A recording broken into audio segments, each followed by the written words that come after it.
Pessoal do sexto ano, nós vamos falar mais um pouquinho hoje, continuar o assunto sobre célula, tá bom? Então, o assunto do roteiro de hoje, continuando o assunto célula, nós vamos falar das partes fundamentais e o que cada uma delas faz com o nosso funcionamento. Então, aí eu vou começar mostrando o desenho, o mesmo desenho da célula que a gente já conhece, e ele está mostrando as três partes principais. E nós vamos falar uma curiosidade sobre essas três partes principais, tá? Não é que vai mudar, é só a maneira de falar. Então, vamos lá. É muito comum ouvirmos dizer que as células apresentam três partes básicas: membrana plasmática, citoplasma e núcleo, que a gente já falou. Essa afirmação, no entanto, não é correta. Olha só, vê se pode. Por que não é correta? Tá? Vamos ver o porquê que a gente fala que ela não é correta. É simplesmente a maneira de falar. Olha lá. As células das bactérias, que são as células consideradas procarióticas, porque elas não mostram o núcleo, é que vai nos mostrar esse problema. Então, as células das bactérias, por exemplo, apresentam material genético distribuído no citoplasma, sem estar organizado em um núcleo definido. Ou seja, ela não tem a pelezinha guardando todo o material genético, mostrando que ele está ali. Ele está espalhado. Então, como tem célula que está espalhado, em vez de nós falarmos núcleo, nós vamos falar material genético. Essa é a grande diferença. Olha lá. Nessa célula aí, a gente tem, só para a gente ver as três partes básicas, está mostrando membrana plasmática, o nucleóide, que é o material genético que está espalhado em todo célula, e o citoplasma, que não falou aí, mas essa partezinha verde cheia de bolinha aí é o citoplasma. Ela tem as três partes básicas, mas ela não está mostrando aquele núcleo separadinho, porque o material genético ele está espalhado pelo citoplasma, né? Esse é chamado nucleóide, tá? Então, podemos concluir, portanto, que todos os tipos celulares apresentam membrana plasmática, citoplasma e material genético. E se nós falarmos em núcleo, tem umas que não mostram o núcleo, mas o material genético está lá, o qual pode estar ou não organizado em núcleo. As células eucarióticas, elas têm núcleo, mostram o núcleo. E as células procarióticas, elas não mostram o núcleo, mas têm material genético. Olha lá essa ilustração, está mostrando exatamente isso, ó. Vamos só localizar o núcleo, as três partes básicas em cada uma delas. Na eucarionte, nós temos o núcleo, nós temos o citoplasma, que é essa parte begezinha que está mostrando, e nós temos a membrana plasmática, está ali. O resto não interessa agora para nós. Agora vamos do outro lado. Não tem o núcleo aparente, mas ele tem material genético, que é o DNA. O citoplasma tem e a membrana plasmática também tem. Então, na verdade, é comum, é melhor, por isso que tem alguns cientistas, eles defendem a ideia de que as três partes básicas é citoplasma, membrana plasmática e material genético. Isso você pode falar que todas elas têm, tá certo? Então, nós vamos falar agora de cada parte, para que serve cada parte da célula e por que ela é importante, muito importante. Então, vamos lá. A membrana plasmática atua como uma barreira seletiva, selecionando o que entra e o que sai da célula. Devido à sua capacidade, dizemos que a membrana plasmática apresenta permeabilidade seletiva. Gente, ela é a pelezinha da célula. É a parte de fora da célula. É ela que permite a entrada de nutrientes para esta célula, que é o alimento, que é o que a gente come, que vai para as células, em forma de nutriente, e ela deixa entrar também o oxigênio que vem dos nossos pulmões. Então, olhando aí, ó, de baixo, é a pele que cobre toda a célula. E para ela comer ou para ela respirar, a membrana plasmática tem que deixar entrar. Então, ela deixa entrar partes importantes para a respiração, que é o oxigênio, e deixa entrar os nutrientes que vêm dos alimentos. A quantidade certa, na hora certa, que a célula precisa. Na imagem, a célula menor representa uma célula procariótica, enquanto a maior é uma célula eucariótica. Por quê? Por causa da ausência da membrana, né, que não faz o núcleo. Então, a verdinha ali, nós temos o material genético que está dentro do nucleóide, é o nucleóide. Nós temos plasmídio e ribossomo, o ribossomo está nas duas. É o único aí que está nas duas. A outra, nós temos uma célula eucarionte, ela é completa, ela é maior, ela tem mais organelas celulares, ela faz mais tecido, mais órgãos, dependendo do órgão que ela faz, ela recebe organelas diferentes. Então, só olhando aí, nós já estamos vendo que ela é maior. Tem o ribossomo, tem a mitocôndria, tem o lisossomo, tem o núcleo, que no outro não tem. O cromossomo está dentro do núcleo, retículo endoplasmático, complexo Golgiense. Gente, nós vamos falar cada uma dessas partes a seguir, tá bom?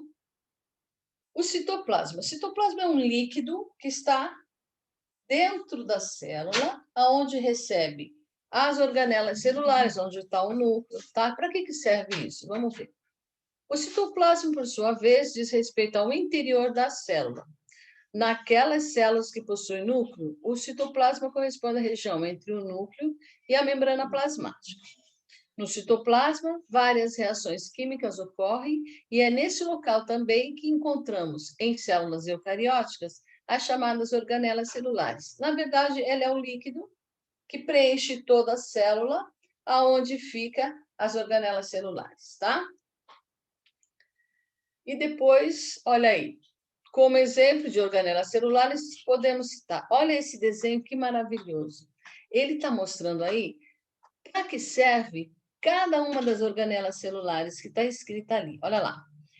Vamos começar. Ribossomos, síntese proteica. Isso aí é o alimento que chega e ele sintetiza esse alimento, ele pega esse alimento, as proteínas que vêm nos nutrientes. Depois nós vamos para centríolo. É a divisão celular, ou seja, a reprodução, proteção de cílios e flagelos. Cílios e flagelos é a maneira que eles andam. Se for bactéria, a maneira que eles andam. Cílios, eles batem assim, e flagelo, eles andam assim. Então, é onde ela regula a locomoção.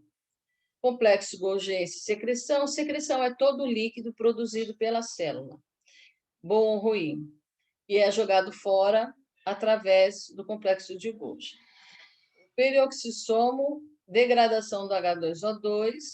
Citoplasma é o líquido que está ali, recebendo tudo. Membrana plasmática faz a proteção da célula. Lisossomo, digestão intracelular. Tem que comer, a célula come. Então, o lisossomo é responsável por essa digestão.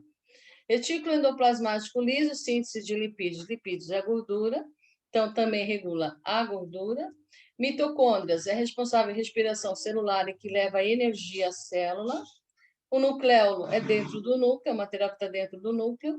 Retículo endoplasmático é a síntese de proteína. O ribossomos, o retículo endoplasmático, eles tratam da proteína dos alimentos que entram lá dentro da célula.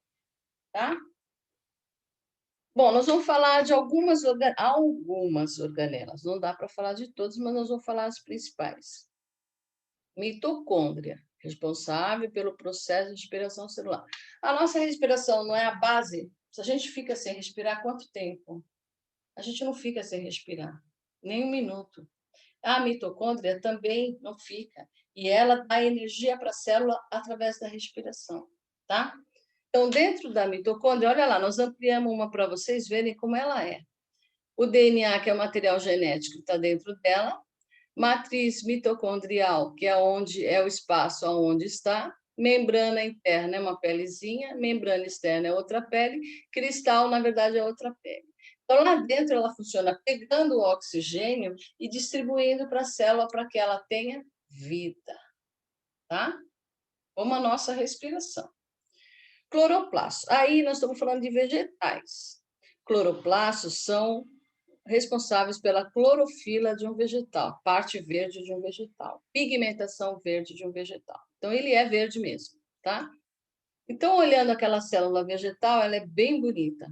E os cloroplastos, ele está andando no citoplasma dela. Então, ele é responsável em pegar a luz solar, junto com a água, essas minerais, e fazer a fotossíntese. Aí modifica o processo de respiração da planta. A planta solta o oxigênio e fica com gás carbônico. E isso acontece com a luz do sol. Não é o calor, viu, gente? É a luz, tá? Retículo endoplasmático liso, envolvido com a produção de lipídios e desintoxicação. Funciona como o intestino da célula, desintoxicação. Tá? Ele que é responsável em processo digestivo da célula, tá? Final do processo digestivo. Ele é bem complexo, né? Olha lá, tem o liso e tem o rugoso. E eles trabalham juntos. Tem que trabalhar juntos, senão não dá certo. Quer ver? O próximo é o rugoso, tá vendo? Ó, é o mesmo desenho, relacionado com a produção de proteínas, tá? É a mesma coisa, os dois trabalham juntos, tá bom? Complexo Golgi envolvido com a secreção celular, e também faz parte de todo o líquido que a célula produz. Quando a gente fala em secreção, a gente fala em líquido. Líquido que o organismo produz. Tudo que o organismo produz, tá? Lisossomo é uma organela que atua na digestão celular. Para poder o oxigênio entrar na célula, para poder sair o que não serve para ela, é necessário o lisossomo estar funcionando direitinho. Ele vai catando, ele vai jogando fora, ou ele vai catando o que entra e vai alimentando todo mundo. Tem muito trabalho, hein? Ribossomos são estruturas celulares presentes no citoplasma de todos os tipos celulares. Eles são responsáveis por realizar a síntese de proteínas e não são considerados organelas por muitos autores, devido à ausência de membranas. Alguns autores se referem a essas estruturas como organelas não membranosas, porque elas são pequenas, mas não é porque elas são pequenas que elas não servem, elas servem, tá? Elas realizam a síntese de proteína, elas também funcionam com as proteínas que entram ali no organismo, tá? Gente, com isso nós terminamos o texto.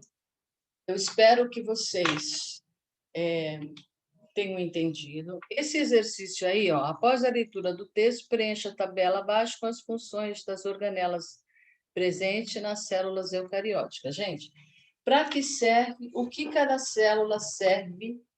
Não, o que cada organela serve dentro da gente. Todas elas são importantes, todas elas são importantes, tá? Ó, então as mitocôndrias são responsáveis pela respiração celular. Só vou dar um alô geral aí. Cloroplasto é responsável em fazer a fotossíntese das cloroplastos. Ocorre a fotossíntese das células vegetais, a função deles é fazer a fotossíntese das células vegetais. Retículo endoplasmático, envolvido com a produção de lipídios e desintoxicação, que é a parte que a célula já se alimentou, já respirou e a gente vai fazer a limpeza da célula. O retículo endoplasmático rugoso é a produção de proteínas, relacionado com a produção de proteínas. Complexo Golgiense é a secreção celular, envolvido com a secreção celular. Lisossomo atua na digestão intracelular e ribossomo é responsável para realizar a síntese de proteínas também dentro da célula, tá bom? É só um alô para que vocês consigam fazer tranquilos e eu espero que eu tenha ajudado vocês, tá bom? Bons estudos. Ó, uma célula linda feita de massinha, a gente pode até fazer essa célula, né? Que interessante.